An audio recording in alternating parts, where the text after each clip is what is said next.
حضرت ابن عباس رضی اللہ تعالیٰ عنہ بیان کرتے ہیں، رسول اللہ صلی اللہ علیہ وسلم نے فرمایا، دو نعمتیں ایسی ہیں جن کے بارے میں بہت سے لوگ خسارے میں ہیں، صحت اور فراغت۔ مشکات المصابیح حدیث نمبر 5155۔ حضرت مستورد بن شداد رضی اللہ تعالیٰ عنہ بیان کرتے ہیں، میں نے رسول اللہ صلی اللہ علیہ وسلم کو فرماتے ہوئے سنا، اللہ کی قسم، آخرت کے مقابلے میں دنیا کی مثال بس ایسے ہی ہے جیسے تم میں سے کوئی اپنی انگلی سمندر میں ڈبوئے، پھر وہ دیکھے کہ وہ انگلی پانی کی کتنی مقدار کے ساتھ لوٹتی ہے۔ مشکات المصابیح حدیث نمبر 5156۔ حضرت جابر رضی اللہ تعالیٰ عنہ سے روایت ہے کہ رسول اللہ صلی اللہ علیہ وسلم بکری کے ایک چھوٹے کانوں والے مردار بچے کے پاس سے گزرے تو آپ نے فرمایا، تم میں سے کون اسے 1 درہم میں لینا پسند کرے گا؟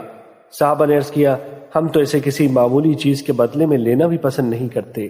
آپ نے فرمایا، اللہ کی قسم، اللہ کے نزدیک دنیا اس سے بھی زیادہ حقیر ہے جتنا یہ بکری کا مردہ بچہ تمہارے نزدیک حقیر ہے۔ مشکات المصابیح حدیث نمبر 5157۔